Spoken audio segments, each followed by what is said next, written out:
శ్రీగురుభ్యో నమః. మాతాపితృభ్యో నమః. సర్వేభ్యో మహాజనేభ్యో నమః. ఈరోజు కరోనా మహమ్మారితో ప్రపంచమంతా చిగురుటాకులా వణికిపోతుంది. ఎక్కడికక్కడ లాక్డౌన్. ఎవరు చనిపోతారో, ఎంతమంది చనిపోతారోనని భయంతో గడగడలాడిపోతున్నారు. ఇలాంటి విపత్కర సమయంలో కూడా చాలామంది పత్రికలలో, యూట్యూబ్లలో ఎవరికి తోచినట్లు వాళ్ళు బ్రహ్మంగారు అలా చెప్పారు, ఇలా చెప్పారు అని భయభ్రాంతులకు గురి చేస్తున్నారు.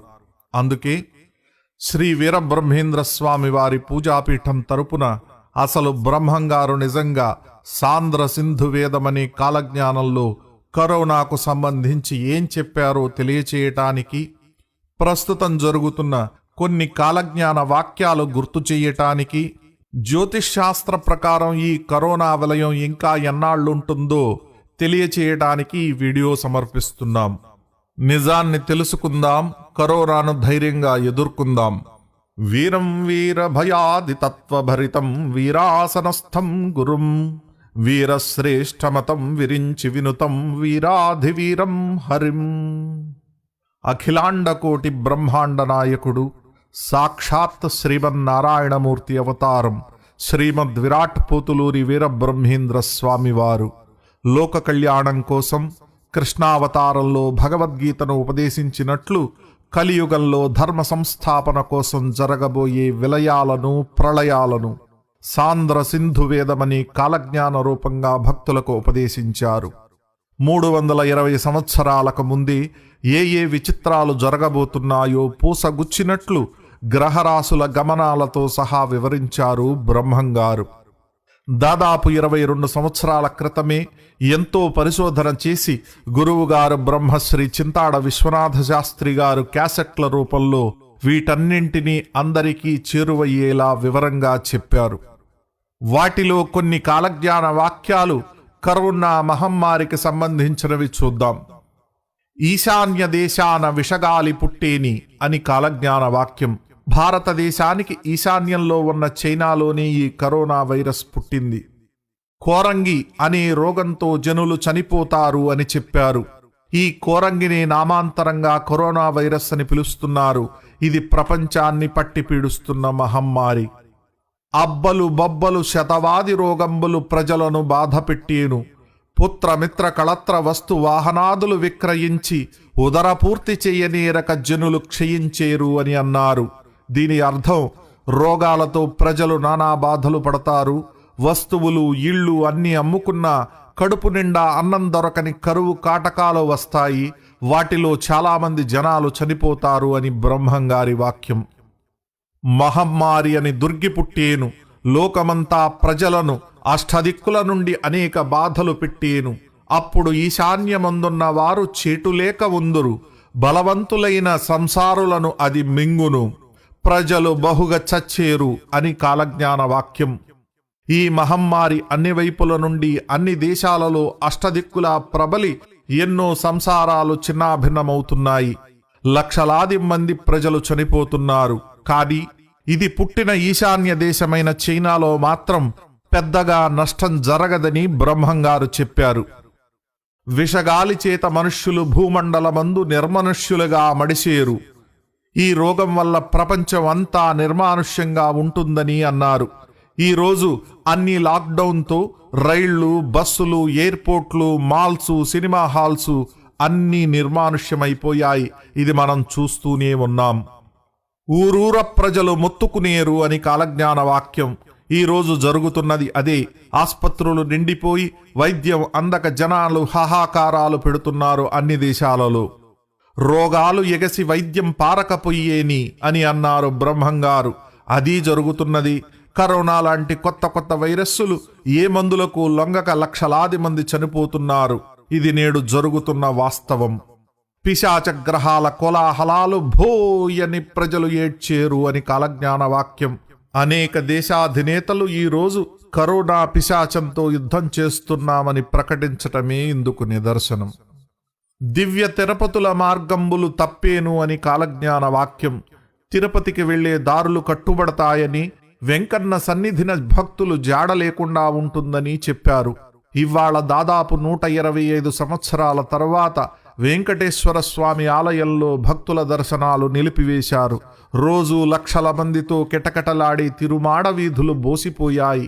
అలాగే వెంకటేశ్వరుని మహిమ హెచ్చేను అని కూడా చెప్పారు. ఈ సంఘటన జరిగిన తరువాత వెంకటేశ్వర స్వామి ప్రభావం మరింతగా పెరుగుతుందని బ్రహ్మంగారు చెప్పారు. పట్నాల లక్ష్మీదేవి ఏడ్చేను అని కాలజ్ఞాన వాక్యం. దారుణాతి దారుణంగా షేర్ మార్కెట్లు కుప్పకూలి లక్షల కోట్లు డబ్బు ఆవిరైపోయింది. ఏ ఇంటిలో ఏ గడపలో కూడా లక్ష్మీదేవి ఆడటం లేదు. చిన్న చిన్న వ్యాపారులు అనేకమైనటువంటి కష్టాలకు లోనవుతున్నారు. ఇదే ఈ వాక్యానికి నిదర్శనం. హిందువుల ఆచారాలు లోకమంతా పాటిస్తారు అని అన్నారు బ్రహ్మంగారు.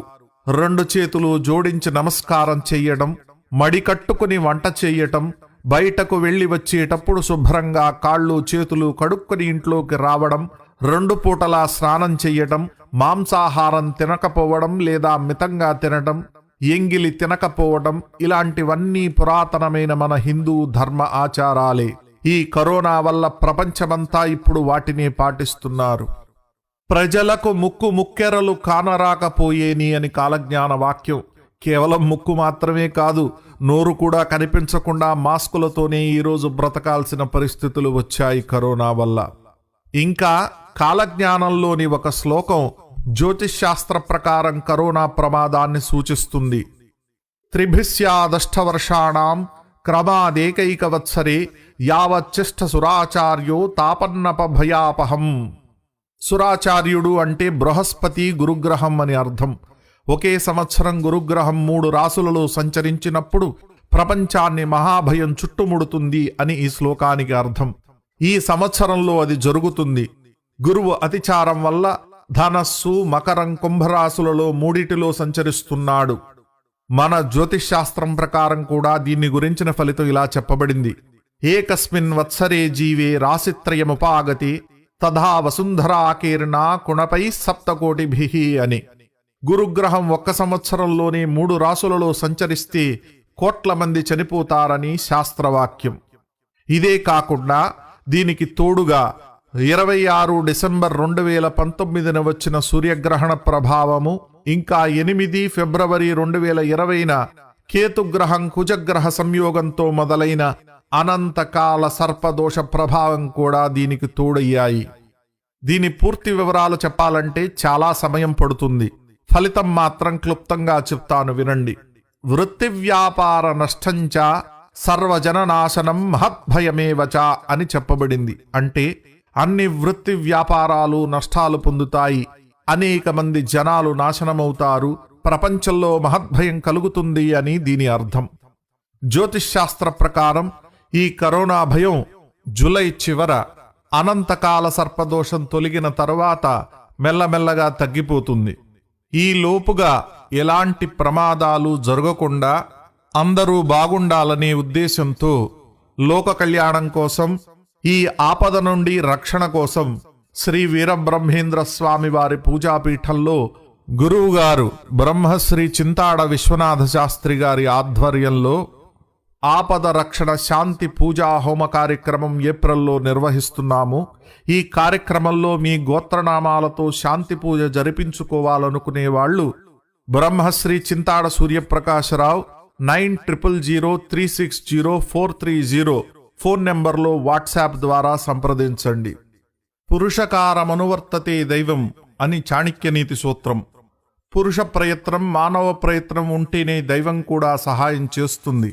కాబట్టి మీ కర్తవ్యంగా ప్రభుత్వము, వైద్యులు సూచించే సలహాలు, సూచనలు అనుసరించండి.